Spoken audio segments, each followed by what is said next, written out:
Chief Keith in the house. It is June 23rd, 2019, and it's a beautiful day outside. It's too beautiful to be inside in the dark, but I'm still very excited for today's episode because I have two of my favorite people in here. You guys have no idea how much you guys have influenced me, not only musically, but on a personal level. You guys probably don't think about it, but I think about it all the time, how many moments I've had with each of you individually and together that really shaped who I am and where I'm at now, even sitting here with you. So I just wanted to say that. Welcome to the internet, Lazer Shark. You guys want to introduce yourselves? Thank you, first off. I didn't know you were going to whistle all that. I am Krabs, and I'm the drummer of Lazer Shark. What's up? I'm Steve, guitar player. Yeah, I'm super excited to be here too, man. You've been a major influence on me in my music writing too, so that's awesome. Thank you. Thank you so much. I meant that. I didn't write that down. I swear to God. Nice. That's for real. That's, Yeah. I'm getting better at this podcast arena thing. Yeah. But what we're going to do every week on More Than Music is we're going to have a beer tasting of the week with the artists that I have sitting at the table with me. If you guys can see, we got some beers here. Today, we're trying a beer from Beer Company, and it's called Platform Orangeaid. So we're going to crack these open and see what it's about. Cheers, fellas. Oh, yeah. Cheers. Sour ale with electrolytes. That's interesting. Pilsner, white wheat, Vienna, flake wheat. Doesn't taste like a beer. Laid down. I normally don't like sour. It's like the Gatorade of beer. Crystal hops. Yeah, it's the Gatorade of beer. Yeah. Is it just me, or does it not taste orange at all to you guys? Almost tastes like sour candies. Yeah. Yeah. It's really good, A though. warhead. 1 to 5, what do you guys think? 1 to 5. 1.5. 1.5? Yeah, I would have just said 1. He's This like, isn't no, something this I'm is like shitty. after. Well, this is all we have to for drink his- now, guys. Oh, that's alright. I'll drink it. Shitty beers to drink. Oh, we Yeah. can drink them all. But they're How's free. the buzz is the question, you know? Well, Yeah. the alcohol content on this is 4.2%. Right. But what is a Play-Doh? 9.5 and IBU at 4. I'm not really hip on the terms for... Grains, Pilsner, white wheat, Vienna, flaked wheat, melanoidin, and acidulated. Hops, crystal, yeast is American ale. Cleveland Soccer Club. Navel orange and electrolyte salt. That's interesting. Yeah, it's salty. I can taste the salt. I can taste the salt too. I was wondering what that was. It's so definitely yummy. not orange though. No. We've been misinformed. Today's episode is brought to you by B&C Cigar Lounge out of Dayton, Ohio. Sponsorship. Also, Moeller's Brewery out of Wapak is also sponsoring today's episode. So thank you guys to you. Obviously, there's no money involved yet, but keep your eyes open. Keep your eyes peeled. Make it happen. Write them checks. Yeah. So what kind of beers are you guys into normally? Obviously, this one is not your guys' cup of tea. No, we're pretty basic when it comes. Yeah. We get the bitter beers. Me too. I like Budweiser. Yeah, Budweiser's not Budweiser. bad. Just Can't go it tastes wrong like there. America. I don't know why. It tastes like America. It does. It does. America. They just. I like a Sam- lot of other good beer too. Just it's Sam good. just showed me like this promotional video that Budweiser did, and it was like a stepdad video. Like they did, it was a promo video, and they showed like they were doing like an ode to stepdads. What? Like dads like taking Right. care of kids that weren't theirs and shit. Okay. Yeah. And obviously I have Rora, you know what I Yeah. mean? So it got me all tear jerky, and I'm like, this is why I love Budweiser. Yeah. Budweiser's amazing. Hitting on real issues. It's a family beer. Yeah. Yeah. If there could ever be one, you know? But let's just start out with some Yeah. simple questions for people that don't know you guys. I introduced you to a lot of people that I talked to in the music industry at a show I did called Vision Quest. I threw a show last October called Yeah, Vision that was Quest. fun. That was awesome. Yeah. Did you guys like that? Yeah. Yeah, we had a good time. We got a lot of exposure that night. That was fun. And a it's- lot of kudos, and a lot of feedback too. Like, I thought we played very poorly that night. Oh yeah. And, Hard to hear ourselves and the feedback was all good. So Yeah. it was a lot of fun. And there was a lot of great talented acts there that night. It was entertaining. Very entertaining. It was amazing to me because it was like generally a hip hop show mainly, but I had more people talk to me about you guys than anybody else that performed that night. And you guys don't even have a singer. You know what I mean? So it was like, that's not that you have to, but for you guys to grab an audience of hip hop heads and not even have a vocalist, and hip hop being based off of vocals is pretty amazing. Well, we go for, like a real worldly sound with what we do. We try to reach a very wide audience in our sound, and we just like to have fun and really let the instruments do the talking. I feel like. Right. You guys don't really have any boundaries or anything pertaining to the way you write or anything like that? No, which makes it a lot of fun and keeps it very interesting. Who are some of your guys' influences? Like, who do you guys think that you sound like or influenced your music a lot? Well, earlier days was like Deftones, and then I found like Between the Buried and Me, which really broadened my horizons and made me almost musically snobby in a sense, to where I just really kept my ear to the underground for a long time. Yeah. And a lot of that style of music has influenced my writing. Some of the newer acts of today, like Glass Animals, the real trancey sounds, stuff like that. That's what I really dig now. You guys give me sort of an Incubus vibe too, sometimes. Like when I'm listening, I don't know if you guys like Incubus or not, but you guys kind of have like an Incubus feel. Like, shoot, we used to do some Incubus covers back in the day. Yeah, you and I did. Fuck yeah, we did. Yeah, Steve and I played together. It ain't no big deal. That was a lot We of should fun. have loaded up that track. I told him to bring that track that you two did. That we should have played that, the Fire and Wine. I did. That's Fire great, dude. I like that one a lot. Yeah. If you can, I'd edit that into the program at some point. I told him to bring his computer and get that. Right now, we're gonna cut to a song me and Steve made. I'll put it in later. It was really good. It was creative. I liked it. It was almost like a splatter art in a sense, because I don't even know how that came together, really.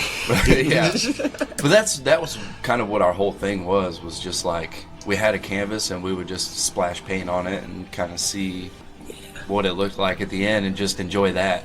You know what I mean? Yeah, and that's what a lot of our writing process too. Yeah, that pretty much is the way we do it. That's what I was gonna add. Do you normally bring like the riffs first to like Kyle and Cody, or does everybody bring a piece? Or? Yeah, that's actually something we're looking at starting to edit these videos to where I'm walking in, because it's every time I come into practice, it's like, hey guys, I got this new riff.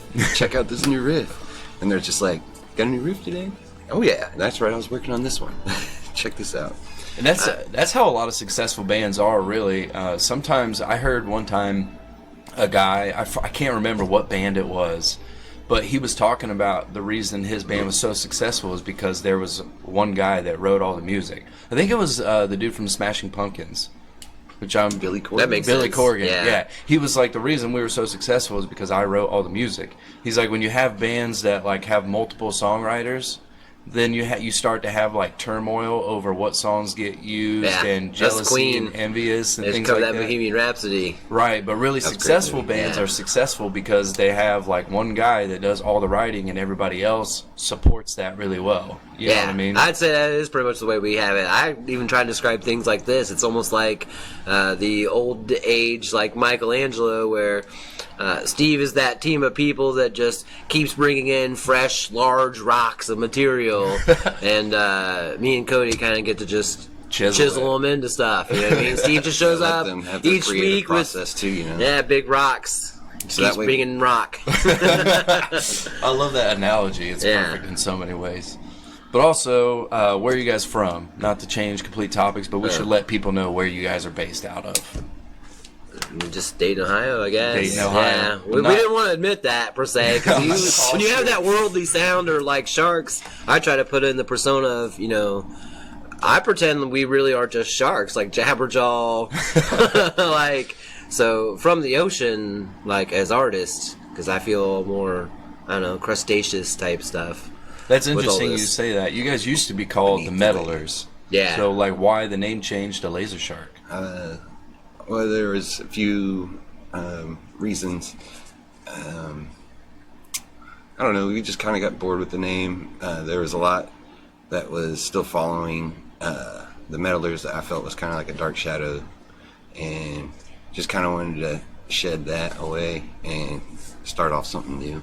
Right. Like, break away from that, yeah. create something completely different. Yeah, because we just added Cody at that time too, and it was like I wanted him to have a feeling or a sense, not just like of he didn't just join our band. That he was there from the beginning. Yeah, so we wanted everyone to have a creative influence on that name. I guess That's awesome. Yeah. So who chose Lazer Shark, or was that like a collective? Steve said it, and we all just knew. I was just joking. And we knew when he said it. Laser fucking, yeah, that was it. Because pop culture, I think I had just watched Austin Powers like a whole bunch when you get like the multi-DVD, and I just watched all of them straight in a row. And I loved that whole super villain, like pop culture reference. Yeah. Are you guys influenced by movies in your writing? Absolutely, for sure. I've seen Lazer Shark also in another movie. That's one of my favorite all-time favorites now. Lego Movie. Like, that was, Lego Movie? Yeah, they were talking about the traps and stuff that were protecting the Craggle, and how you couldn't get into the President Business's office, and the traps were like in there somewhere was laser sharks. You gotta dodge laser sharks. You gotta dodge this. You gotta dodge that. And it's like, yes, oh man, we made it. We made it. Right. That's awesome. Who are your, or I was gonna say, what are like your favorite movies, or what's one of your favorite movies? My top two favorite movies pretty much come down to Last Action Hero with Arnold Schwarzenegger. We plan on using stuff from that actually, like in with getting to like make stuff because it is so influential. And Speed Racer, as dorky as that sounds. Those are my two favorite movies I watched a whole bunch. Don't you guys have a song called Speed Racer? Or race car. You have a song called Race Car. Yeah. Okay. We're looking on starting some production on a video for that as well. Well, we had started production. Now we just brainstormed more ideas. Finish it. Yeah. Which we should say now that the best place to find you guys is on Facebook right now. Other than real life. Yeah. But if you guys want to know like where they're going to be playing a show, performing, or where you can see them at, or see anything that they upload in the near future, and find links to where you can find them further after that, would be on Facebook. Just search Lazer Shark, LazerShark. Yep, until we cross other platforms, that's going to be the best way. Yep. Right, for now. But you guys, what's in the works for you guys right now? Like, what's been going on? Lots of writing. Unfortunately, our bass player suffered an injury. He broke his wrist and had to have surgery. So we've kind of taken a break on the tracking and stuff like that, and just working on writing. Dude, he's got to take care of his wrist. He's a bass player. That's like the most important. Sharks don't foot race. Yeah, I don't know what he was thinking. Not run a soccer player. What are you thinking? God. Jesus. But yeah, mostly it was just like pre-recording. We have like a lot of songs written over time because just how often we just get together and not even trying to focus on like live stuff yet, or the bigger picture things yet. I think it's really important as artists just to write a whole lot, and then look at all of your material, critique yourself, edit stuff. What do you really like? What's still hitting when you listen back to it? Because playback is like everything, I think, in the music of what you're making. Cross to your viewer or listener. Portray to them exactly what you want to hear, wanted them to hear. Right. And also like playing the songs live to see which ones get a good response. Yeah, that's really important too. Because once you actually put your album out, like right now you guys are local, right? To wherever you're from. So once you can play shows and get the quirks worked out of these things, and then once you guys release this stuff, it's not going to be a local release. It's going to be a national release, you know what I mean, or even a worldwide release. Yeah. So lots of people globally, act locally. Absolutely, So you guys will have your best songs as shown to you or given to you by your fans, your supporters, and your audience. They showed you which songs that they thought were the best, and then you guys can run with those and give those to the world. Absolutely. Yeah. It's pretty cool. I don't really have the pleasure of that most of the time because I'm like, seems like my releases are even local still. I mean, I have like actually my biggest following is in Spain. What? Yeah. Lucky? Or Portugal. Nice. Portugal. I have more listeners in Portugal than I do in the United States. What's up, Portugal? Shout out Portugal. Over on Cheers. that end of things, that's where you want to be, because, I mean, a lot of great acts come from that area. Exactly. Yeah. Or, like, and especially for your guys' genre, like, some of the biggest rock scenes are, like, Sweden and just places overseas. Japan has a big rock Yeah, scene. Love to go to Absolutely. Japan. Oh, dude, that would be so awesome. Yeah, it would. That's the goal. That's To, the like, dream right there, is to get a lot of us just to Japan and experience the Yeah. world through Take on music. Godzilla. That was something we were just talking about Friday night. yeah. Actually. We all want to go to Japan. Everyone in our band To is, take on I Godzilla would, I or would just to lose go money. there? Just we'll go there and play a show. I'd lose money to go there and play one show. Yeah. You But would we gotta- lose money? Is that what you Yeah. said? Oh, absolutely. We'd like to go over there with some product, though. Yeah. Oh, absolutely. And that's something I've been trying to get up on, is my like merch and things like that, so I can get money to like support what I do. Yeah. 'Cause you put Go a lot places. of time into it. Yeah. And I'd like one day to be able to make money off this. And I see so many people doing it that I'm like, how can I not like give it my best? You know what I mean? Just try. Yeah. Otherwise, I don't know my own worth. You know, a lot of people, I feel like they're like entitled to it. Like, I know my worth, but really, they've never really. How do you grow? Like, from Right. You don't know your worth How do you until figure out actually your worth? Like, yeah. how did you know that? And that's what's funny to me, is I hear so many people like, especially in the hip hop world, a big part of it is like whether or not to charge for features. If you're an underground rapper or from a local scene, you know what I mean? So a lot of these guys are like, well, I charge for features. I know my worth.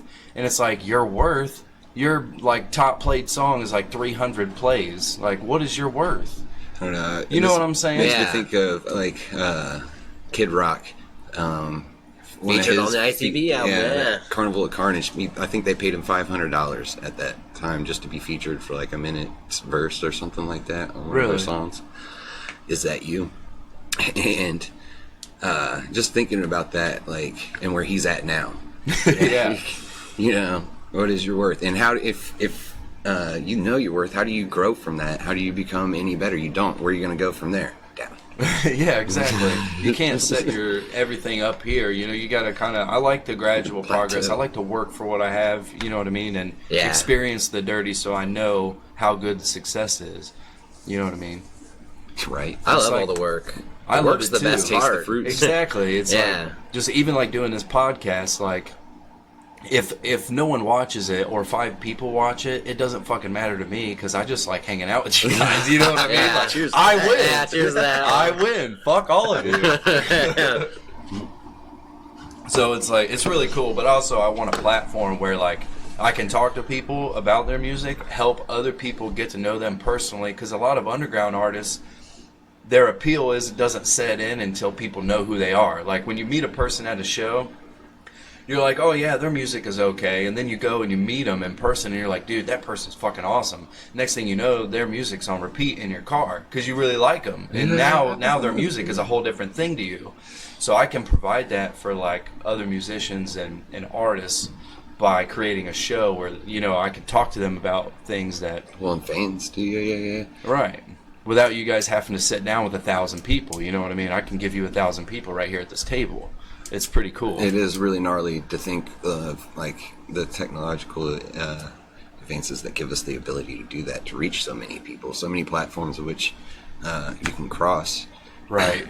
It's just wild to think, and it's really awesome, and it's really good for artists and musicians today. Holy shit, dude. I was watching Joe Rogan the other day, and he blew my mind. He was talking about that, you know what I mean? Like the human, like, machine symbiosis, or like the joining of the two, you know what I mean? It's To like where a- we're like hybrids, like human. A cerebral. Oh, technology's the new evolution. Right. And Yeah. he said, like, they were talking about it, you know, like Cyborg. how bees and shit, like, they aren't changing up what they do. Like, they figured out, like, what they do, and they just do it. Like, Yeah. that's what they That's do. like sharks, unchanged Yep. for thousands of years. That's what sharks do. And Yeah. he said, what if humans, like, what if creating all this technology and moving forward and doing that is like on a universal scale? You think about the infinite universe and like how we're here in the first place. What if our actual like destiny or our function in the universe is to create and give birth to the technology? What if we are absolutely? What if we are like the God. cocoon? We create the cocoon for the Way butterfly. to throw us into the Matrix. Right. That is like the technological advancement. You know what I mean? And to see what's really important for us to understand is like, is that if we do that right or correct, we create it for all the right reasons, and that it's done to. I mean, advancements. Star Trek. That basically. that we understand what we're doing, and it's very important for us to understand that. And only time can really tell with that, and that's what gives us this ability to have knowledge to be able to make those things, make that happen for us. It's just we got to do it right.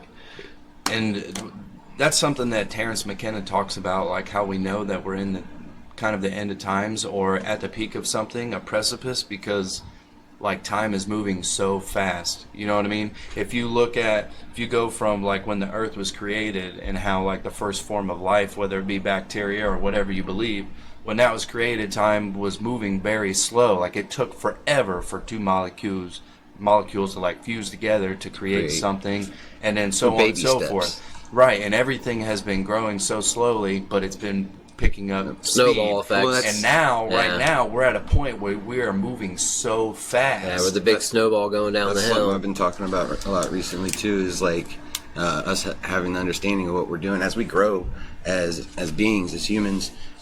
We take our first baby steps. We have these milestones, and they start to grow. You start to realize, your knowledge grows, and you're like, man. At first it was really hard for me to overcome this challenge or feat, but you did, and then you learned how to make that challenge or feat easier on yourself, and you become better, and you move faster at it, and things just start getting easier. You get that knowledge, the power to be able to overcome.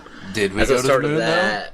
To overcome that. I don't know. And then like as we keep getting up into space, it's like we obviously need to get off this planet. As far as I see it, we're not supposed to be here, or else we wouldn't be trying to leave. You think? Oh wow! I never thought about it like that. We're not supposed to be here. I don't know. Yeah, I think the whole "what if we were dropped off" thing. Right. Humans almost in some aspects don't fit into all of this. Like the Anunnaki type background story. Is that what you mean? In that sense, like we were created. That's a possibility. Like.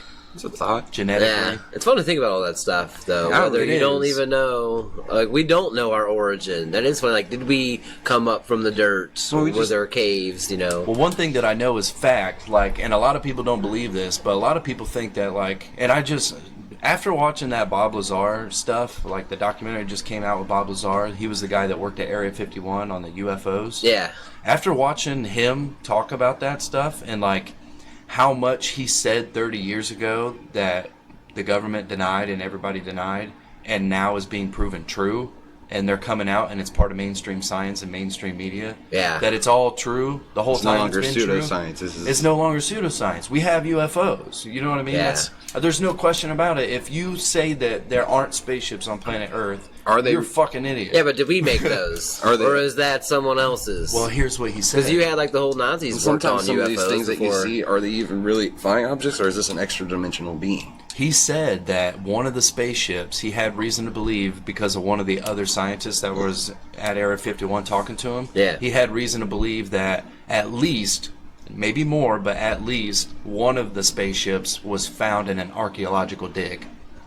These aren't from outer space. They didn't shoot them out of the sky. Yeah, and I think it's like how long have conditions. we even been here? Like, right. I think it's been really a long time. And well, the book I'm reading from Graham Hancock, he talks about how human civilization is way older than we think. Oh yeah, and I'd agree with that. They just discovered in America they did some archaeological digs and realized that there were civilized humans in the Americas, and it was like 183,000 years ago, which is way further back than what we actually thought that humans existed. Absolutely. Not as like intelligent Neanderthal. Species. Yeah, exactly. The world has been here a long time before us, and it'll be here long after us. And it's like it's ignorant to almost think that it hadn't happened before. That like we have had a technologically advanced civilization that's been long buried underneath all exactly. This. With having earthquakes and things, I mean, the Earth is constantly renewing itself. So, like, all that stuff will get buried within those tectonic plates, and it'll keep circling within. It might get whatever the core might be, or maybe if it's a hollow Earth, I don't know. It resurfaces but over time. it will resurface, and that's why you get those fossilizations and findings like that. That's what I think. It's fucking amazing. I love that point. It's like, how old do you really think that is? Those fucking things are ancient, dude. Mm-hmm. They are ancient. Like, how old is the Earth? Like, billions of years? And, like, people think that catastrophes don't happen because we've been here a short time, civilized. Whole Earth's flooded. Our understanding of that. Does the Earth not flood all the time, like in a cycle? You know what I mean? Maybe it's every 10,000 years, but we don't know because we don't have documents that. That's go not that studied far. it. Yeah. Waterworld. That's oh man. What's Waterworld? Kevin Costner. Kevin Costner. I've never seen it. Oh, But my mom, I it's think, one of has his biggest like 90s flops. One of his biggest flops, but it was. They said it was a cinematic turd, but I absolutely love it. It's a cinematic turd. Yeah.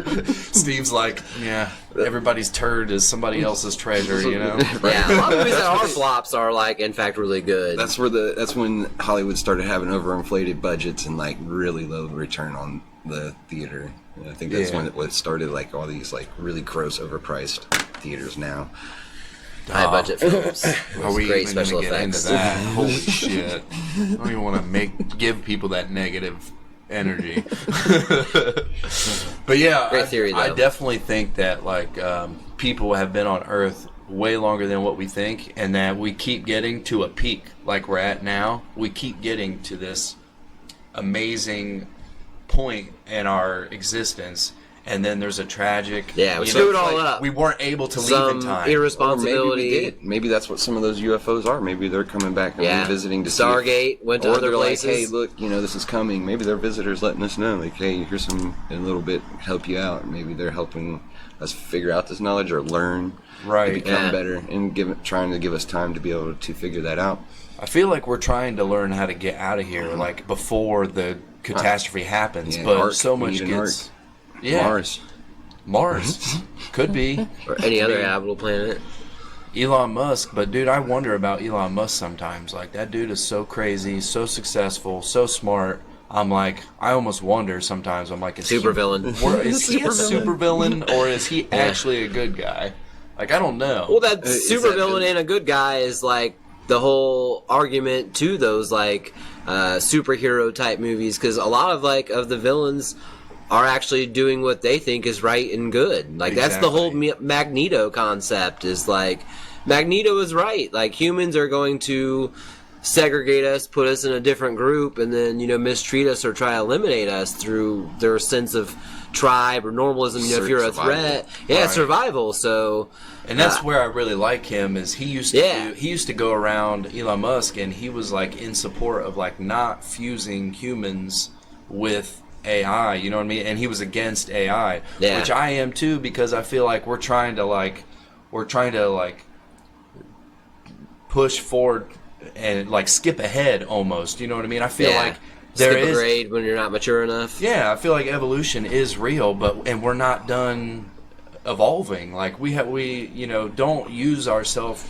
Yeah, we don't have normal intelligence. You got to figured understand out that potential before you can achieve it. Exactly, like biological potential. I think it's natural, the amazing magic of the universe. You know what I mean? It's in us, and we don't even use that yet. We don't know how, and we're trying to like create machines already that are gonna have more power than we do.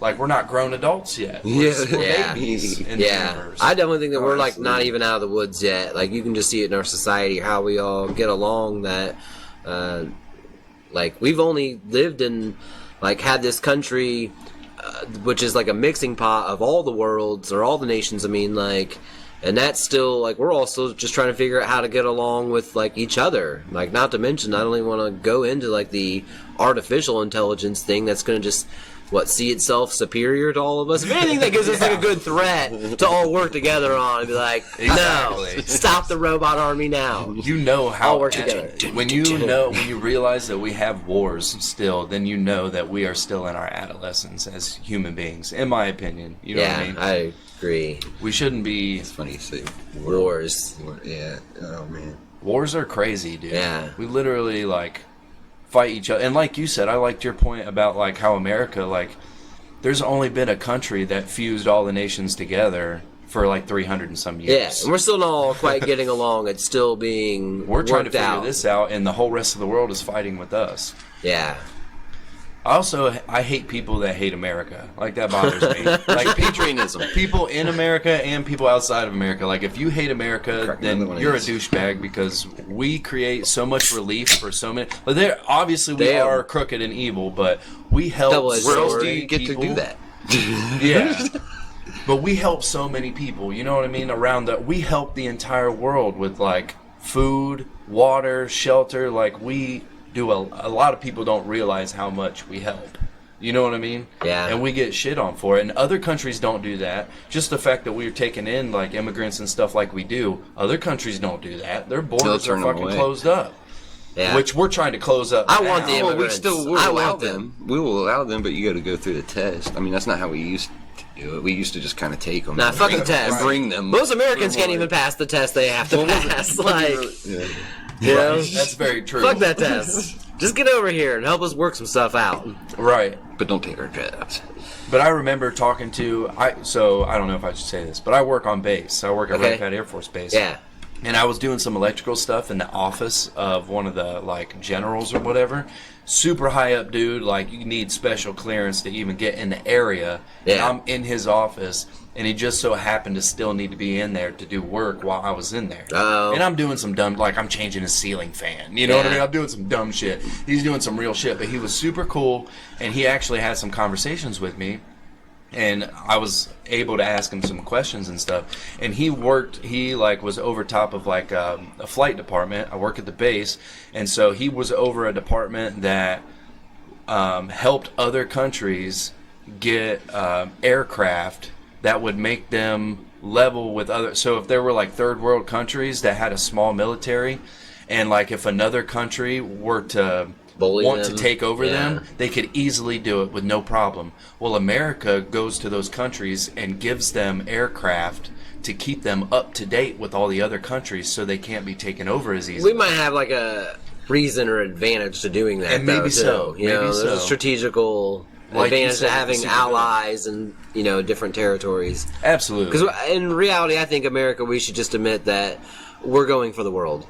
We're going for a world takeover. Oh, absolutely. I don't think any nation can fully be that. Like, it's all a giant game of Risk, so to speak, but we just disguise it. And I think it'd be better just if we all proudly would admit, like, we want to take over the world, but we want the whole world to still be everybody. Like, I still like the idea of different cultures and different places you can go and different themes, but, like, ultimately you are headed towards that. Like, a one world ruling. If anything, we're already almost partially ruled by, like, upper class families that have been in the, like, you know, pinnacle of all this for a long time.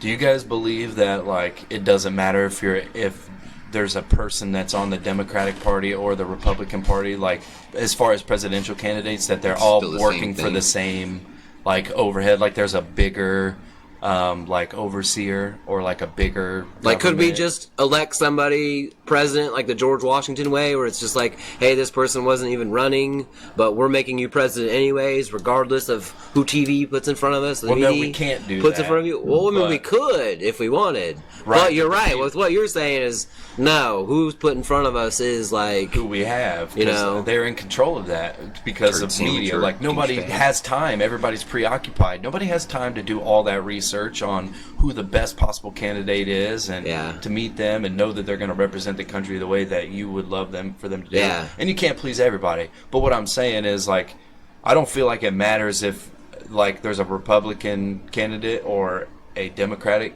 candidate. I feel like they both have the same boss. They just just represent themselves in different ways so they can appeal to both sides. It doesn't matter who wins. Who's watching the Watchmen? Right. Do you guys think that that's pretty... Would you guys agree with that? Yeah, I'd even take that to the whole world. Like, not even just America. Like, do you think that Trump was outside of that? Do you think he was the renegade that, like, made his way in by the people and doesn't give a fuck which side? He has no boss above him? it would be great to believe that was the case. You know?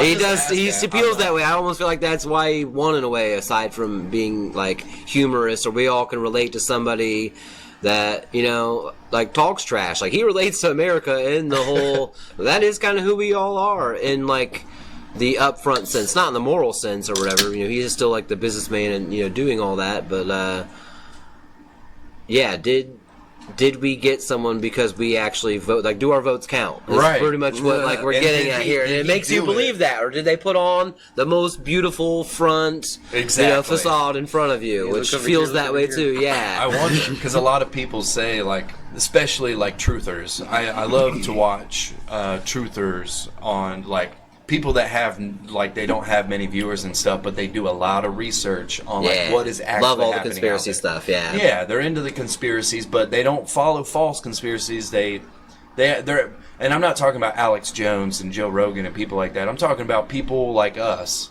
But what they do with their time instead of music and podcasts is they research this stuff as much as they can. Yeah, look into it for real. Yeah. That's like the whole flat earth thing. That's that along the same lines as that. Like, I love all of that. Me too.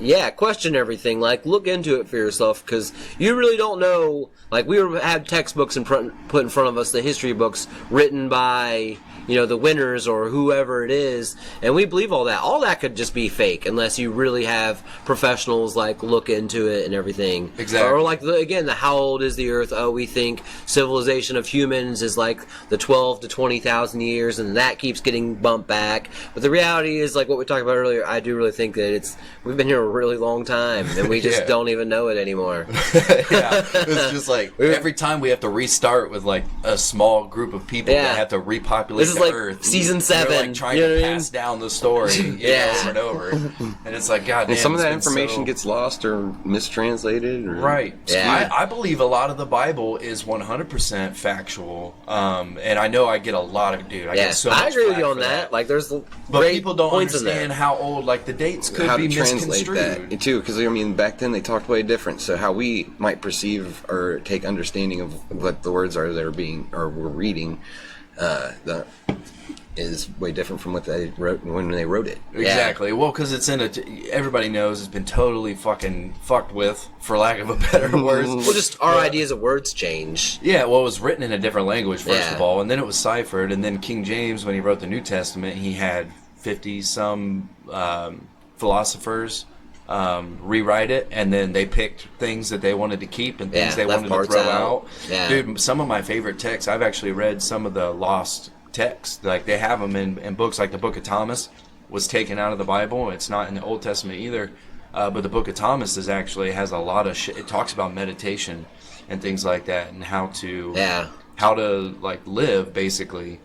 Knowing, the upper echelons deciding what we get to know, get to like find out about. They talk about your third eye in the Book of Thomas, the pineal gland, because they knew about these things back then. You know what I mean? It's like science was different. How did they know stuff back then that we don't know now? Understand building the pyramid. What the fuck? How the hell did they do that back then? Having understanding, maybe being connected to the source and being able to.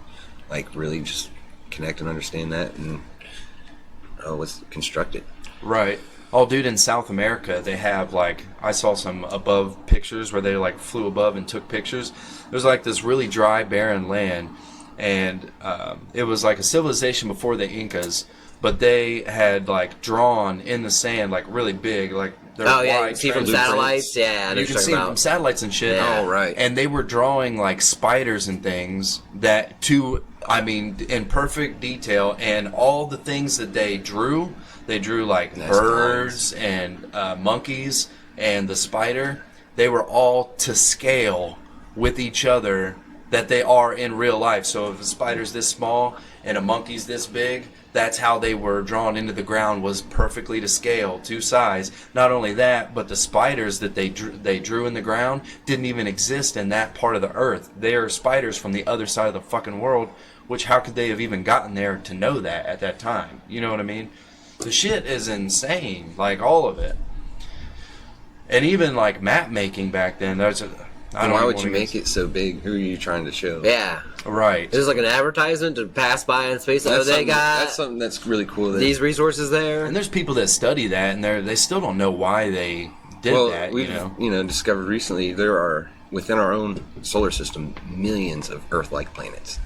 Yep. And who's to say that none of them are habitable? Right. I mean, all of them would have to be habitable, Earth-like planet. So it's like, are not habited by some type of being. And who's to say that that being is not intellectual or educated enough to be able to have the knowledge to be able to travel worlds or galaxies or universes, for that matter, an extra-dimensional type being. And who's to say that that being couldn't have been us at one point? Part of me believes that, like, I think that way. I'm like, okay, the universe is infinite. So there's an infinite number of galaxies, planets, and maybe even universes. Like, there is no way that we're the only, like, intelligent life form. But then, on the other hand, sometimes I'm like, it's just as likely that we are, you know? I mean... Sometimes I like to think that we're even a part of a being that is a much greater than all of this. We're the cells like inside of it. Cells inside of it, like fractal effect. And there are other beings just like him, or her, or it, whatever it might be. Right. We are the eye of God. Yeah. In the eye. It's like the Jedi. They have the metachlorians that make up the force power within their body. Maybe we're that. I don't know. I like to think that sometimes too. I do too. Was that Rick and Morty where you go inside and we're just a battery? Oh yeah, that's You know one of my what I mean? favorite We're just the episodes of battery that to all show. this, and they go inside. Oh And yeah, that's a good one. Once they're like 3 levels deep, Yeah. and the dude finds out what's going on, Realizes, he holy fucking shit, crashes his I'm ship just a into the side of a battery. mountain. Like none of it means anything. But I I think miss my dad's whatever. So I can work on this. Like yeah, and that's so true with life, man. Don't miss out on things because you get caught up in so much work or Right. your idea. We take life very seriously. Yeah, don't get distracted. Sometimes. a lot of people, including myself, I still do sometimes. When I think about the infiniteness and like the reality of where I'm at and what I am, and who I am, and realizing that. Sometimes it gets overwhelming for me to a point where it's like almost crippling. You know what I mean? Yeah, oh, I don't want exactly. to call it depression, but it almost kind of is like, it's like a man, nothing I do matters.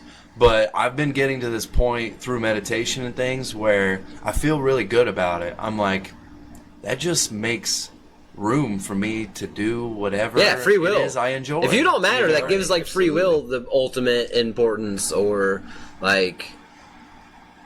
I definitely know what you mean by like crippling, because it's just like, yeah, why would I do anything? Why Yeah. does it matter? I can't paint anything that's going to be so significant or that it'll you gotta never make- fade. yeah, like Marines even do that type of stuff where it's like they take you out in the ocean and make you drop a drop of water out in the ocean and be like, did that have any effect? That's how significant you are. But I think the opposite of that. Shit. You know what I mean? I think we are like the most influential thing. Personally, on the universal level, I think the universe like loves us. Right, I do too. Like but you we have to- are awesome to it. We are its friend. You know, if you're going through a eternity of existence and everything, and you are this greater entity, or there is a massive conscious type being to all this. Like, you would want company, you would want to be inspired, you would want to, like, live the feeling of epicness that is going through all the watching your, like, if when you have a kid or something, you want to see him climb the mountain one day, don't you? Yeah, exactly. You know? Dude, that's so I feel like the beautiful. universe is like that, and we gotta approach it more like that. It wants to see us do great things. In fact, it needs us to do more greatness. That's actually more his greatness. vision. And we actually go on that a lot with Lazer Shark, where we have a canvas in our like studio type thing to always remind us like more greatness. Yes. That's what we all need. Like I don't care what gets you down, how much frustration and anxieties life gives you and everything and negativity. Our goal is can you take all that? Can you transform it into something good? Right, We get to be the Absolutely. mix There's, of that. there's a source. I believe that there is a source that is connected to everything and everything that we do, and it's definitely feeding from that, or at least absorbing that. And the more greatness it gets, the more powerful or the better things would be. If you It could more thrive. yeah, it could thrive. Otherwise, if you feed these brutes or whatnot, bad juju or just negative energy or That becomes the poison. poison for Yeah. the soil, and the roots absorb that, and it can't grow anymore, and it won't allow for life to flourish any longer. Right, and I think that's what's kind of lost. What you were talking about is kind of how we're like, or what I wanted to say was that it reminds me of the things and how we're kind of lost in translation and we are part of the universe, but it's not just being a part of the universe. It's you. In order for you to like live life the way you want and be able to experience this in a way that you want to, you have to work with the universe. You know what I mean? Not against it. Absolutely. And on the point that you were saying, like I always like to talk to people about that analogy, about this analogy I have, where like you have so I'm an electrician, right? So I study electric current. Yeah. And we are electrical beings. We have electricity inside of us. That's what makes your heart beat. Range in the signals, It's an energy. And I believe that that energy is what we call love. And it is everything. And that's why people say, you know, God is love, or the universe is love, everything is love. That's what it all comes from, because we all have that energy inside of us. And also, like... And we know that energy cannot be created nor destroyed. It can only transform. Exactly. It can only move on. So you can either spread the love, or you can hold it to yourself and then die on it. You know, I mean, whatever. Choke yourself with it, dude. But I prefer to like give it to people. You know what I mean? Like when you perform a rock show, or when you go to a lot of rock shows, right? Yeah, I've been to a lot of concerts. A lot of people that are in like church experience this as well. Like every time your heart beats, it gives off an electromagnetic. Oh yeah, we've talked about that since you said that last. Yeah, this is a good one. Yeah, this is scientific. All of our heartbeats. It's an electromagnetic sphere. Meet up with each other. It's an emission that comes off your heart every time it beats, and it expands. That energy never dies. It just moves on. So every time your heart beats, everyone on this earth is embraced in your heartbeat. We all are. So when you get a bunch of people in a room, like at a church or like at a rock show or something, and you have everyone focusing on one thing and loving the same thing and just all in the same moment, it create, you know how you get the butterflies in your stomach and your whole body feels warm and you get all tingly, you dance, and you're like, you dance. That's what music does for people, and that's love. That's what we create for people as artists, and that's why it's so important to me to push as hard as I can for this, because I feel like it makes people feel better. Yeah, if the beat stops, people stop dancing. That's right. Yeah. Fucking amen. Yeah. On that note, let's check out a song from Lazer. Here's a little 30-second clip of one of their songs. If you want to hear more from them, they have a video for one of these songs coming out in the next few weeks. I'm sure it'll be on their Facebook. Just search Lazer.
5 minutes later. When you're trying to put together videos or something that can adequately capture your personality or what it's like being at a band practice with somebody, you want to be able to get that naturally, not just like, oh, we're on camera. There is definitely this, like, I don't know, stiflingness or whatever. It feels weird at first. Yeah, you gotta find a way to get comfortable into how does it turn casual, not like so much pressure type thing. The way Joe Rogan does it is he gives everybody alcohol. Yeah, I would say that is kind of smart. Having a little bit of a buzz now, I think, makes the flow a little bit easier. It helps. And then he can smoke in his studio, which I can't smoke in mine. I wish I could so bad. That would be, like, if we could have cigarettes, we would have never needed that break. You know what I mean? We would have just kept going. Rolling with it, which wouldn't be bad. Which, that would have been funny stuff to go over, though, the whole Jews thing, where it's just like, can you even post the conversations about the Jews type thing? That's what I want to know without that being like, like anything that comes off as Jewish, I think it is partially true that they run the media type thing because they overemphasize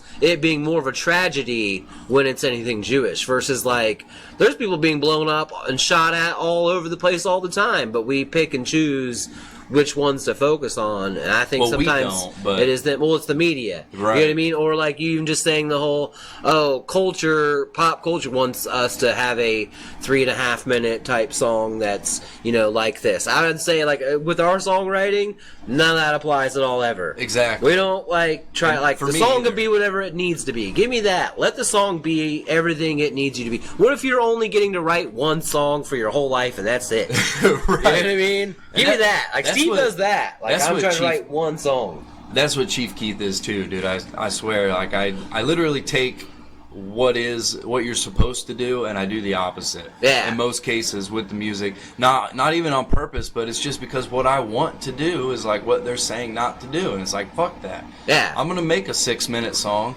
and I have like one of my songs is like a whole minute where I don't even do anything. It's just the music. Yeah. Because it allows you to like become one with like the vibe of the song, and soak in what I've already said. Yeah, as well. Get creative with it. Yeah, use your imagination. Like art class, they fucking want you to just paint flowers or just paint this. They tell you, a basket of apples and fruit is like the way to make money or sell. But it's like, fuck you, I'm gonna paint what I paint. Right. Exactly, dude. So you remember that cell phone story you used to tell me? I know I talked to you about this it's a lot of times. Actually, I have. We discussed this recently. I asked him when that text was. Yeah, I was wondering if you would like tell my the text from the audience future about your text from the future because that's a really cool story.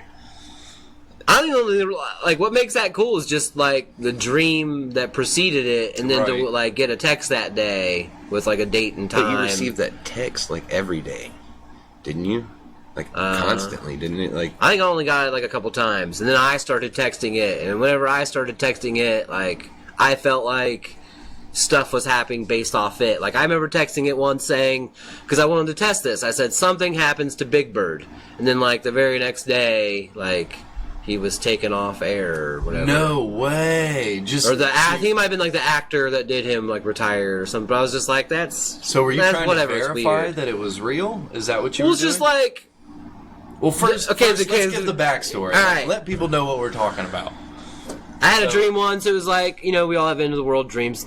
I don't want to like put too much special on that, but it was pretty much along the lines of the movie like 12 Monkeys. A suitcase that holds a virus opens up in a mall, causes the whole spread of, whatever, outbreak, disease, airborne type thing, madness ensues. Everybody starts, tearing each other apart, turning kind of into like a zombie type situation. Right. And me trying to like, save people from that, escape, go to the parking lot, only find out, it's just complete outbreak. And so that day, later on, I'm like, I have written many of my dreams down and everything, which I recommend people do because that's just great to look back upon and see, almost in some aspects, like a storyline develop, and it's, the storyline is your life, so to speak. But like, so I get a text that day that doesn't say anything, and it's just a future date and time, which is sadly, I believe I don't have it on me. December like 4th of this year. Yes. I think it was for like 11:14 p.m. It's this year. Yeah, it's this year. It's December of this year. That's so crazy that we're talking about it now and it's happening this year because it's like I haven't thought about it in a long time. But I slipped my mind a lot over time too. I had to like about this recently too. Resurface in the dream journal type thing, but and the text. Because it was like future dated, always stayed at the top mark of my text. Like, you get another text, and like it now goes down the line and gets into like the backdrop. This one didn't. It always stayed at the like top. Crazy, dude. What year was that you? So you just got a text. This was in 2010 or 11. So you get a text from the future. It was dated from the future, which is December 4th of this year. And it just, what did the text say? It didn't say anything. It didn't say anything. You just got a text from the future, blank text. That was when you had the other phone, though. I think I have the number. Let's give everybody the number. I think I put it in this. Because I got a new phone recently. I had the same phone for like 12 years. And I only just recently changed. So, and you get this blank text message from the future. I erased it. And you decided that you were going to text the number back. Did you just text it like, who is this, or? I've called it, and an old lady answered once. But again, that's like that 12 Monkeys thing where it's just like, it's from the future, so I can't associate whatever with today's moment of time. Right. But that's all like, you know, that's conspiracy theory. Like, dude, I'm with could it. be just coincidence. I don't know. Like, I don't want to go assigning any doomsday stuff to a date. Then you sound crazy. Like, right. But it could. I remember you telling me one time, like, I don't know if you thought that this was it or if somehow you had verified, but you thought it was your future self sending you. Wasn't it the number that you had? It was a number. Nah, here's the number right here. I put it on my new phone. If anyone wants to ever call it, no one shit out of these people or something. Call these people. Yeah, it's a 937 number, so our area, which is like, you know, probably just coincidental, but 9010821.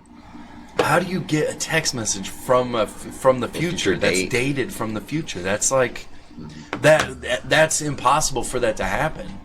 Just like if you know cell phones and you know how that works, like they're dated based on could have been the some timestamp. dork type person, like a Sheldon Big Bang There's Theory. somebody just in a basement, you know, somewhere, accidentally sent out message, and From then the future. bam, here we are all freaking out.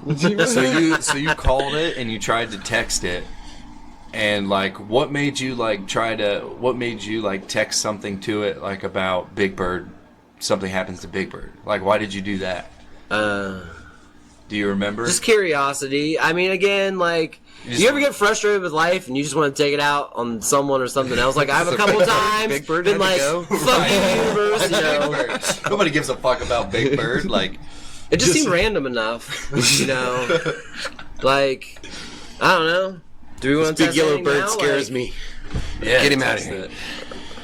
I can send it a new age text. So for the gearheads or people that are watching that love like your music or want to see you guys live or know you already as musicians and know that you guys are fucking amazing, do you have any gear you would want to recommend, Steve, or that you use maybe? If you want to give that secret away. I don't know. I wouldn't really recommend any of the gear that I use. Yeah, we play with the garage, save up and buy yourself crap. I can only recommend what you shouldn't get, and that's my rig. I've had like the same stuff for like it's over 20 years or something. Yeah. You know, use what you got. That's what I do. Hell yeah. You don't have to have Amen, brother. top of the line expensive gear. Cheers to Get that. together with your buddies and Use if what your you drum set is falling apart while you're playing, like, well, then just use tape and stuff. Like, find a way to make sure it stays standing. That Kentucky Chrome. You gotta do that. I love your answer, how am I supposed to get a sponsorship on that answer? If I work over a sponsorship, like, hey, Vic for Sticks, like, what's up? You know? He uses Shout Yamaha out- Stage Custom drums. Actually, the Yamaha drums. Yeah, we like Yamaha stuff a lot. They have a lot of good toys. Yamaha's good. Yeah.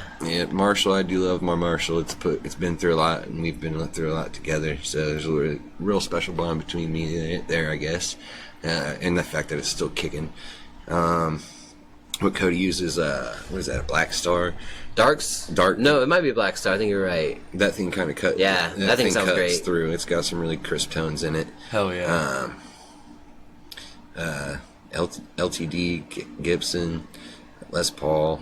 I don't even know what Ritter uses, to be honest with I don't you. think On the he's low very end, good gear. cab. Yeah, nothing. I don't think magnificent. Ibanez. I love Like, my who do we Marshall want stuff, sponsorship almost from? Is what you would start Exactly. saying. Like, What were the so- drumsticks you mentioned that you like? I like Vic for sticks. I mean, everybody has their preference. I just feel like the natural wood feel of them. I don't know. It's great. The grip. Yeah. I don't know. It didn't slip out. But again, everybody's got their preference.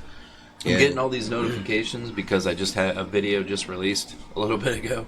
Nice. The way I do it is I'll post, like, even for this video, I'll post it, and I'll post a premiere date. So you guys can share it and promo it. Like, Oh, yeah, okay. There'll be a release So that's date. not even like today. Right. All right. And people... I gotta people stress can, out pressures. No. People can watch it live as it... So basically, it goes online, and all the people can tune in and watch it together. How we get questions? Then? Like an Are we audience. answering anyways? It We're won't not be getting live in questions? that way. It's called a premiere.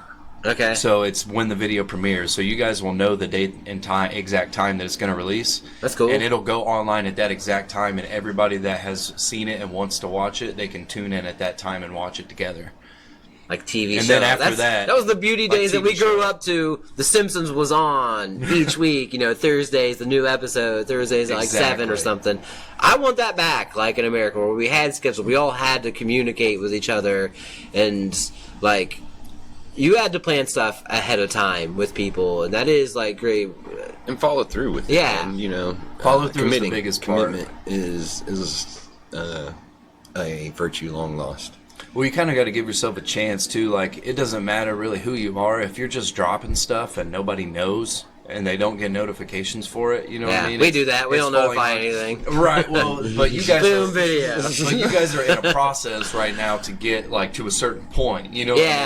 I mean? But like when Leave I'm stuff already out there. here, Yeah. I got the show now, and what I want to do is have a date so that way it can be promoted, so people can. That's smart. Oh, Josh has a podcast and it's dropping on this date at this time. Like, and they're going to talk about fucking Jews and aliens and Kyle's text from the future and shit. Like, you guys need to watch this, and it'll give people a chance to know that it's even happening. You know what I mean? And then you'll get tuned in that way, and then from those people, they'll watch it, and hopefully some of them will enjoy it, and they'll share it with other people, and it gets more traction over time. So. That'd be weird to think about this. People would talk about what we're talking about. Yeah. Like, Oh, what shit. is even outside of that, like, topic of conversation? Like, Jews and aliens. Like, what's even beyond, like, those of That things? that people the don't wild. talk about? Yeah.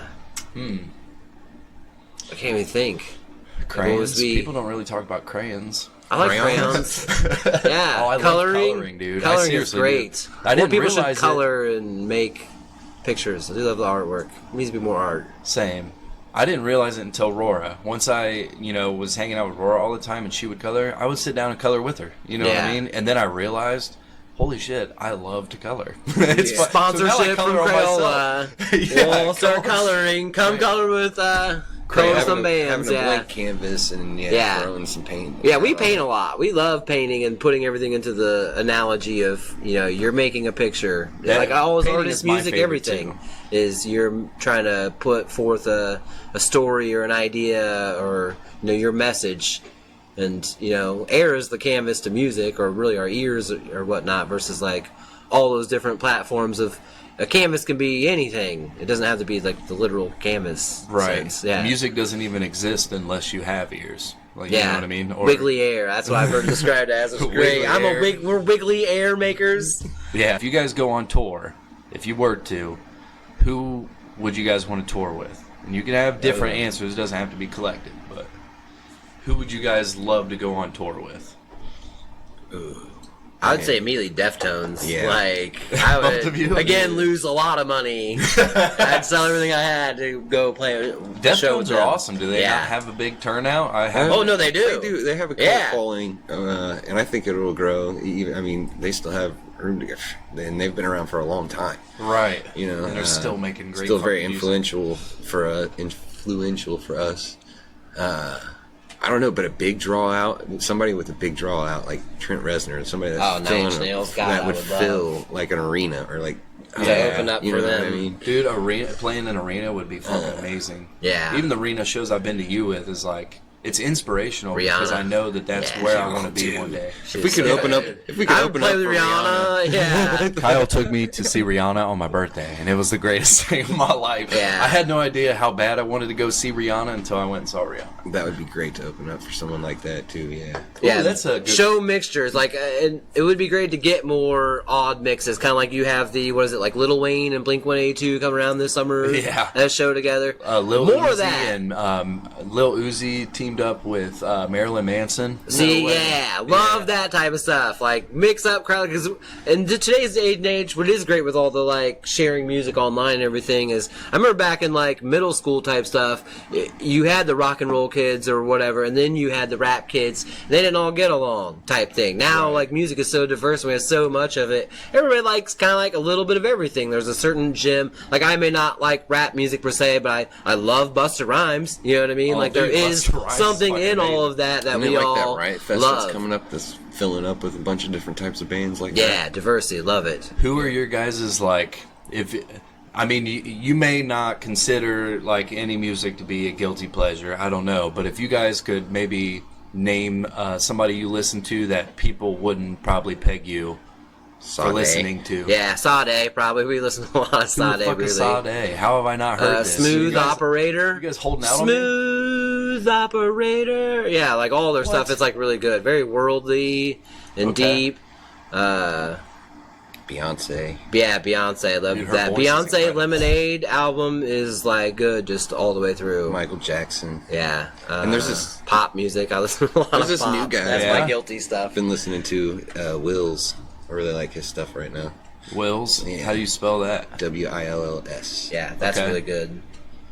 Yeah, he's an upcoming emerging artist. Although I think he's feel like in his guilty later 30s too. About music. Yeah, that's what. And I saw Spice you guys Girls. might You want to say say that we're big Spice Girls fans? Can we play a show with them? Yeah. Well, sometimes like if you're interviewing a band and you're like, "What are your guys' guilty pleasures?" The band would be like, well, I don't consider any music to be a guilty pleasure. You know what I mean? Yeah. You could get that answer, so it's like you got to be careful with how you word it sometimes, especially if you're a band. If like you guys love all types of music, so it's Yeah. hard for you to have a guilty pleasure. Yeah, I don't feel guilty about music.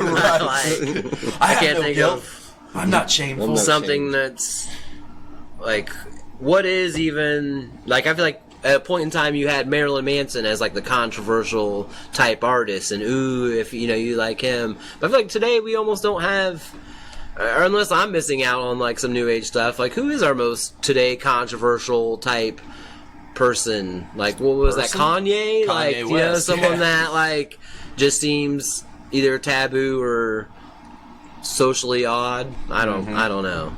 He has That good guy albums though. does I mean, I whatever don't. he can. I feel like to like shake things up. Yeah, I which can is cool in appreciate a it. way. Yeah, I ain't got no problems with Kanye. No, same. I know a lot of people do. I personally don't mind like the idea of ego in music. I think he started mumble rap. You think Did he? started it? Yeah, spinning it through the wire. That's hilarious, dude. Holy shit. We're gonna get that joke on copyright. Somebody's gonna take this video down. Like, I wrote that joke. But so How about gay fish? I know one of the reasons that like I made the transition to like go solo and do hip hop stuff. Not only do I not have to stay within hip hop, but I can do whatever I want. Like I do acoustic covers and things online, and I make whatever music I want. I'm a solo artist. Yeah. I can do that. Nobody can tell me what I can and can't Love do. that. No boundaries. Yeah, So, no like, boundaries. For you guys, like, I know it's really hard with multiple members. Like, how do you guys keep the momentum or keep everybody, like, on the same page? Is there anything you guys do that maybe you could recommend for bands, like, to just keep everybody together as one unit?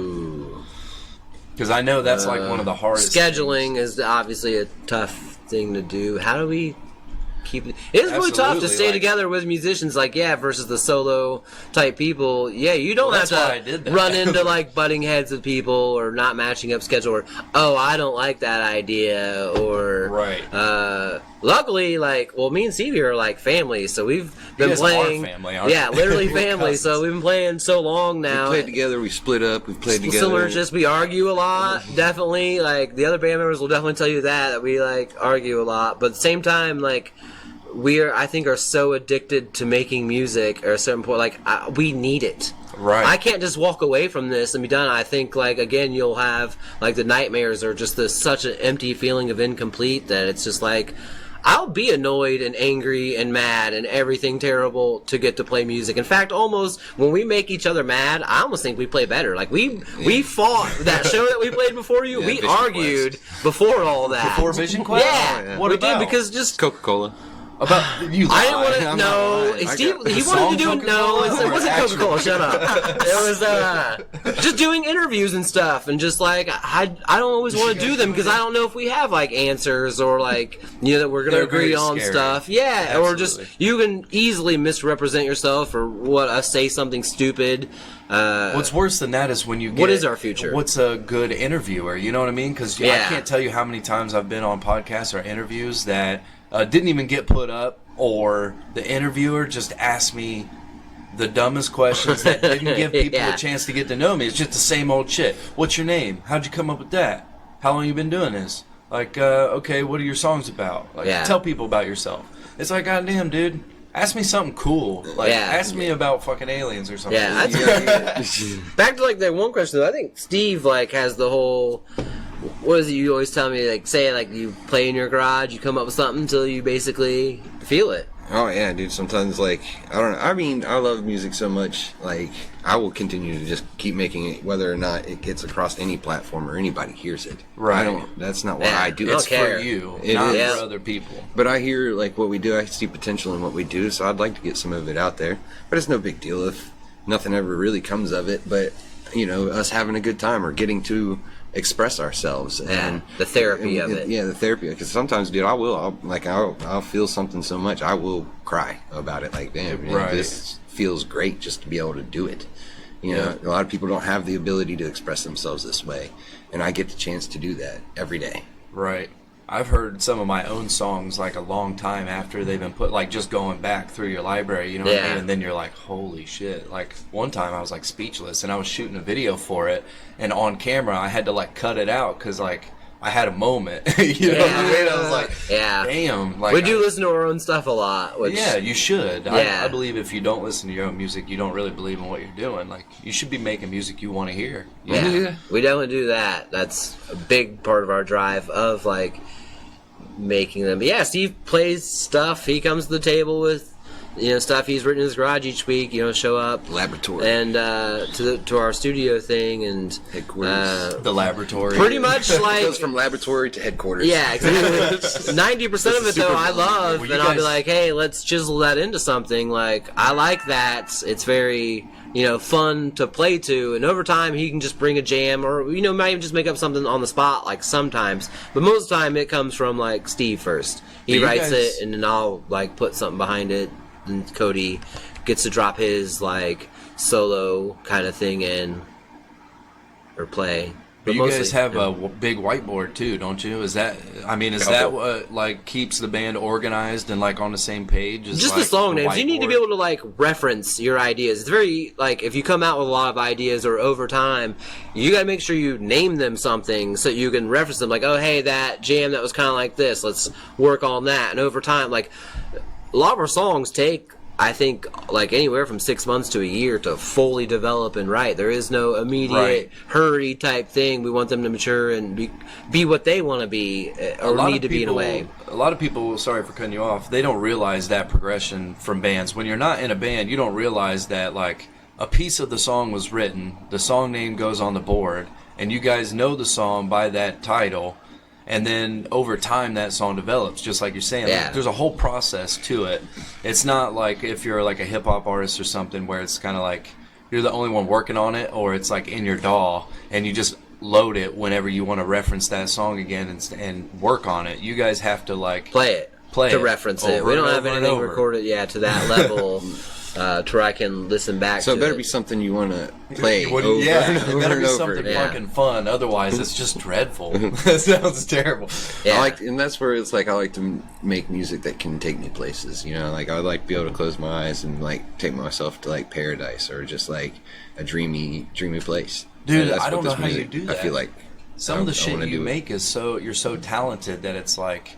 That would just be a headache for me knowing that part's coming up. I'm like, you know what I mean? Like, oh, that part's coming up. Trying like, to play to him sometimes, you get lost in the dreaminess. That it does make playing some of our songs difficult, like, if you are to try and time them out. But we also try to structure stuff in a way that's just open, to getting to be free. Where it's not like, oh, hey, give me, like, 8 bars of that or something. It's like, hey, play this until, like, you've nailed, your solo, you're feeling your way, because it's nice, like, even when you go see a band live, you know, there's supposed to be, like, a normal 5-minute song, but they drag it out for, like, a 15-minute thing, just go wild and go ham on the song. Yeah. That's, like, the best stuff, like, live that you get to hear, like, that raw music making. I want to make sure we get that in our material, too, when it's needed. Right. Is there any, like, record labels you guys would ever be interested in if there was, like, Nothing. Trent Reznor. Yes. We want Trent Reznor again. I would pay every single dollar I had to Trent, get if you're him to watching, record us. Yeah, somehow. Laser Shark. God, I We'll love have your to get guys' there. like We're not vibe, your worthy. name. Like, I think I really believe in what you guys are doing too. Just like you Thank said, you know what I mean? I believe in it the way you guys do. I truly do. Yeah. That's one of the reasons I wanted to have you guys on so bad. Yeah. Because We like definitely people do need believe. to realize like Yeah, where believe in this is gonna yourself. go. Well, that too, yeah, definitely believe in yourself. I've seen people that never heard of you guys before, and Don't once give they up. watch you live, they're infected with it. Like Laser Shark is a movement. You know what I mean? Oh. It is. I do think of that too. It's like sharks, and we just want other sharks. You know, that's like I don't care about people of like fan sense. Like if you feel like that shark, like not the victim, but be the like prey, be the thing that like fill your teeth with the the fish, the juicy whatever it is you're after. You know what I mean? Like I love the word juicy. yeah. What's your guys' favorite show you've ever played, or like favorite venue maybe? I would say it was that one we played with the Others by No One. What was Yeah, that? Rockstar Rockstar. Pro Arena. Oh, Oh, you guys Moved. played at Rockstar? Yeah, That was a one really of our good first show. shows. The Yeah. sound man was phenomenal. Was that Isaac that put that on? Or Yeah. Was Yep. it? Because he fucking like owns the place. They just right? Or needed a runs it? band like Yeah, we were lucky to get ASAP. on that. We And just, were just typed our lucky. name. I put in Laser Shark. I think he even hit up Isaac actually. And, he got back with me. Or no, wait. This it is was Others by No One. Yeah, the Max from Others by No One. Yeah, Great okay. kid too. And And they you guys, it was like a post online. They needed Yeah, a band, and you guys we were didn't even like, have like material or nothing. We were just this random show up. They didn't know what they were getting, and like they were a bunch of like progressive metal type bands, and like we don't really see ourselves as a metal band type thing or We anything. do have some heavier stuff. Rock, we do get yeah. a little bit more progressive, but psychedelic. and we even blues. actually had I don't know. there was a couple points in that show we had a mosh pit going pretty good. It was like, wow, really? Then we got a good response. Yeah. And a lot of people really liked it. Yeah, it was a good time. And the bands that we saw or got to Yeah. perform with were phenomenal as well. I think that Jackie Frank Russell was there. The third, yeah, he was really good. All that was really good. Sensei, we played a couple shows with them. Sensei. They're really cool guys. I like playing with them. Yep, they they're got awesome. that like psychedelic Fall of Troy feel. oh yeah. Yeah, Others by No One and Earth Laid Bare. Yeah. And they laid it down. Yeah, they were my favorite of that particular evening. Like, I'm a dork for getting CDs autographed by band members, and I got all theirs. They were the first people to come up as soon as we were coming off the stage, like right there, like dude, giving us hugs, like that No was way. freaking awesome. And blah, blah. Then they were right after us, and they Oh, man. What were they called? They Earth slayed Laid it. Bare. Earth Laid Bare. Yeah, they That's a sounded cool great. name too. Yeah. I like that. What's interesting to me is like people like that are in management and things like that, or music industry type shit. They talk about how live shows are dead. You know what I mean? Or like you need to build your following online, and that pisses me off so much because why would you write music and spend the time recording your music if it wasn't to take it out and perform live with people? You know what I mean? Yeah. Being able to execute it live is really important, in my opinion, because that's where you, I think, see the, like, real talent or the authenticity of the artist. Like, how many people are out there writing stuff they can't go out and actually physically play? Right. Like, I don't want that. Give me what you yourself physically can lay down. I want your fingers. I want your soul put into, like, your instrument. And that's, Yeah, I mean, absolutely. that's what's tough is like, or what I love about performing live is that's what gives me like the energy or the feeling inside. Yeah, you're it's great like a live. roller coaster. Thank Yeah. you. I appreciate that. Yeah. It's only gotten better, dude. I swear to God, my live performance is so fun now. And it's not even, like, I feel separated from, like, I'm with the crowd for my show. You know what I Nice. mean? We're all together and it's like. That's cool. I'm the one that's like that's like on the stage, but most of the Providing time I entertainment. get in the audience. You know what Yeah. I mean? 'Cause I think we're missing that a little bit. They're That's just a as good entertaining too, you Yeah. know. Like Exactly. It's like all one. Together. There's live clips of me doing it too. Like I have one of the shows that people talk about. I did this thing where I made everybody in the audience give each other a hug. Okay, Before I performed. nice. And my song started while we were all hugging and stuff. I had the DJ start the song. so I could give them my energy, because I was giving it off, dude. I do a lot of meditation, and I do a lot of, I swear to God, you guys can say I'm crazy or whatever, but I really do feel like I can harness my energy and I can control it. And not in a project way that. that I can move things, but I can project my energy. Oh, I felt it when you did Vision Quest, dude. That show was awesome. You came That whole up on thing that was stage, awesome. opened it up, dude. It was like, wow. You could see it. There's even a thing at Feel it. There's a little science museum in Dayton that we took Roar to, and they have this thing, and it's like a metal plate, and you put your hand on it, and it registers like the energy emitted from your hand. I know what you're talking about. And I showed Sammy. I was like, check this out. I put my hand on it. Swear to God, I can have my fiance come down now. But I'm like, I put my hand on it, and I was like, all right, check it out. And it was on 0. And I was like, okay, here I go. And I focused, and I transferred energy out of my hand into the plate. Awesome. And the fucking bar went. And I was like, all right, I'm going to let go. And I let go, and it dropped. Whoa, and nice. it's not about, you can push on it. I was like, check this out. And I'm pushing on it, and it wasn't making it go up. Like, trying all kinds of different ways. I was like vibrating my hand on it. Straight up energy. It's just straight up transferring like energy through my hand. And I was trying to explain that to Sam, like, that's what I do live. So I had everybody hug each other, and I was like visualizing That's me a good way to do that. giving it to everybody. Yeah. Like, so you can, That's they that can church feel feel. me. Get the energy up and everything. Like, again, that comes back to like that universal awareness thing. Is like, it wants that. It wants our energy up. Energy, you know. Exactly.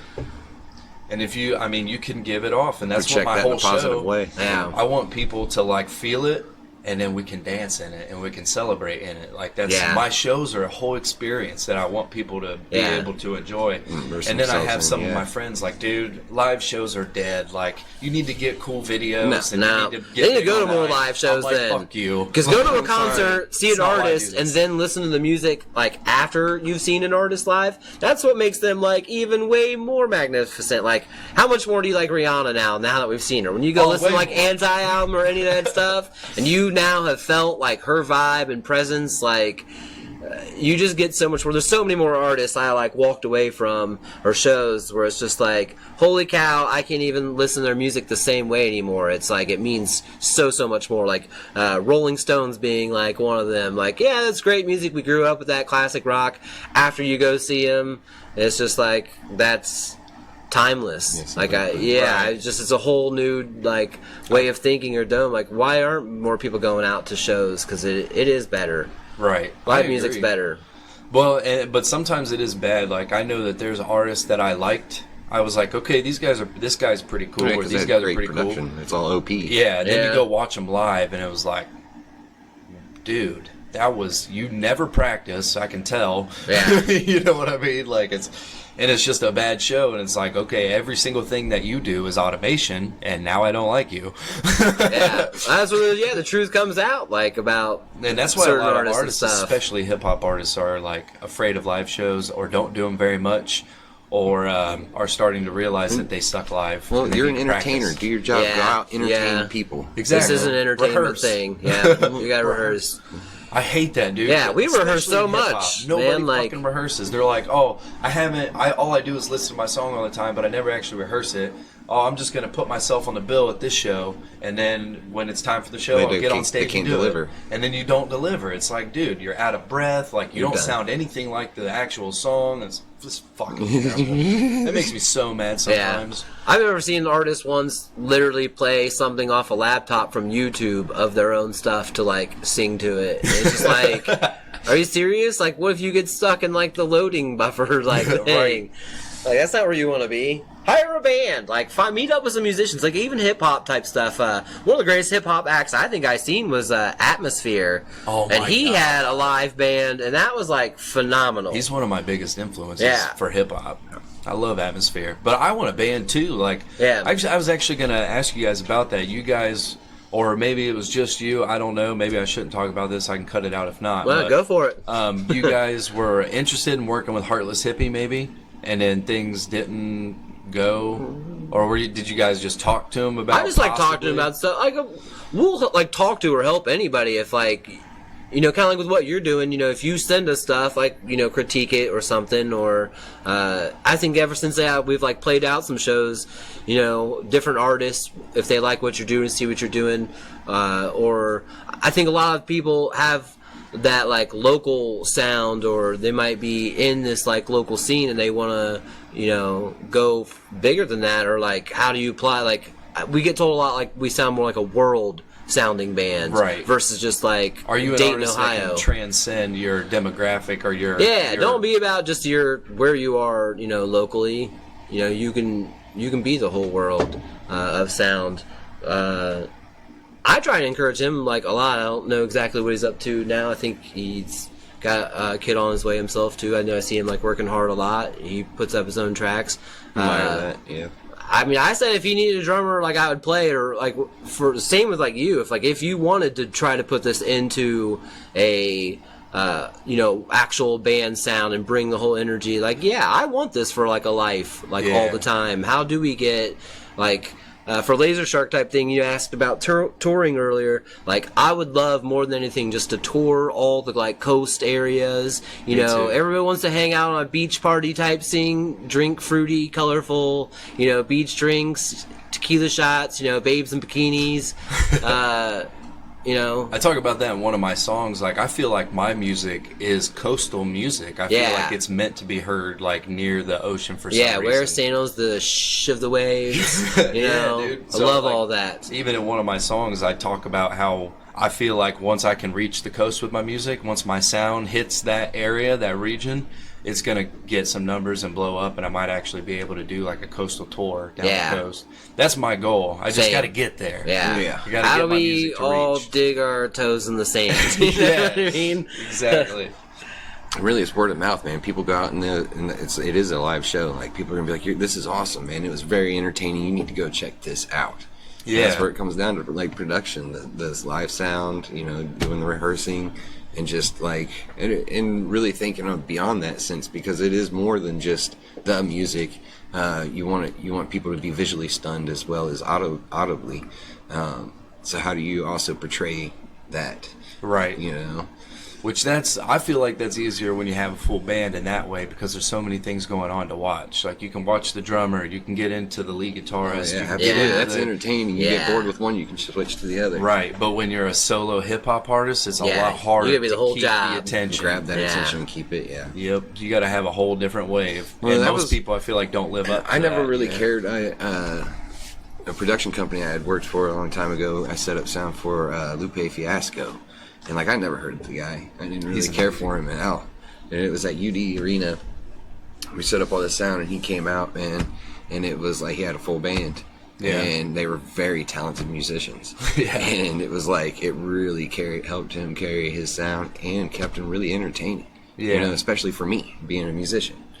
So I fucking love when hip-hop artists have full bands, man. It just makes it... Rihanna had a band when we seen her. Yeah. Well, most big hip-hop artists do. I mean, they have a full band, even if they have backing tracks that play and things like that at certain points. And they also have all the theatrics involved, which is really cool. That was a great show, too, because it was like, there's one chick standing, redheaded chick, just fucking beautiful, holding this fucking sign up, like, Lupe, I show you a fiasco. I was like, hey, girl, you want to get backstage? She's like, yeah. I was like, show me your tits. Oh, hell yeah! Nice. Just walked away. Yeah. No, I'm not here. Appreciate that. Oh man. Yeah, right. You're gonna lose my job for that. Couldn't throw Lupe Fiasco a bone, huh? You probably got with that later. You seen that sign, like, you get that girl backstage with me. On that note, it was fucking awesome to have you guys. I'm sure I'm gonna have you guys again. And hopefully you guys have a shit ton of content out and people are really digging your vibe and finally realizing, like, that Laser Shark is a thing and it's kick-ass. Oh, yeah. And, thank you. We can talk about your progress in a few months. Yeah, it's going to take some time, but we're going to get there. We're definitely building it up and working on material and working on production, brainstorming those production ideas to bring something very entertaining to the viewer, listener, Yeah. We do have a lot planned. An extra dimensional being, if that. Hell catches these waves. These waves, baby. Yeah. Because they extend the earth, man. They Yeah. do. You guys are more than just a world band. You guys are a universal band. In my Cool. eyes. Thanks. That's Yeah. the best thing I think I've ever heard. All right, man. Let's do this little fucking exit.